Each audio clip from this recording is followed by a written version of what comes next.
সাম্প্রতিক সময়ে চোট আর সৌম্য সরকার যেন পরস্পরের হাত ধরাধরি করে চলছে। সদ্য সমাপ্ত বিপিএলে চোটের কারণে শুরুর দিকে বেশিরভাগ ম্যাচে অনুপস্থিত ছিলেন এই ওপেনার। তবু তাকে চ্যাম্পিয়ন্স ট্রফিতে পাওয়া নিয়ে আশাবাদী ছিলেন নির্বাচকরা।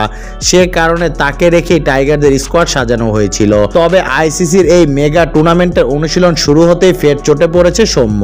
শনিবার থেকে চ্যাম্পিয়ন্স ট্রফির অনুশীলন শুরু করেছে নাজমুল হোসেন শান্ত নেতৃত্বাধীন বাংলাদেশ। সেই ধারাবাহিকতায় গতকাল ক্রিকেটাররা মিরপুর শেরেবাংলায় অনুশীলনে নামেন। সেখানে নতুন করে চোটে পড়েছে সৌম্য। সেন্টার উইকেটে ব্যাটিং অনুশীলনের সময় পেসার মৃত্যুঞ্জয় চৌধুরীর একটি বল তার ডান হাতের আঙুলে আঘাত করে। সঙ্গে সঙ্গে ব্যথায় মাটিতে লুটিয়ে পড়েন সৌম্য। পরবর্তীতে বিসিবির ফিজিও বাইজিদুল ইসলাম প্রাথমিক চিকিৎসা দিয়েছেন। কিছুক্ষণ বাদে সৌম্য সোজা হাঁটা ধরেন ড্রেসিং রুমে। চ্যাম্পিয়ন্স ট্রফির আগে সৌম্যর এমন আঘাত নিশ্চিতভাবে চিন্তা বাড়াবে বাংলাদেশের। কেননা ডান হাতের এই আঙুলের ইনজুরি থেকে সেরে ওঠার পর তিনি মাঠে নেমেছিলেন। যদিও তার নতুন এই চোট তেমন গুরুতর নয় বলে জানিয়েছে ফিজিও।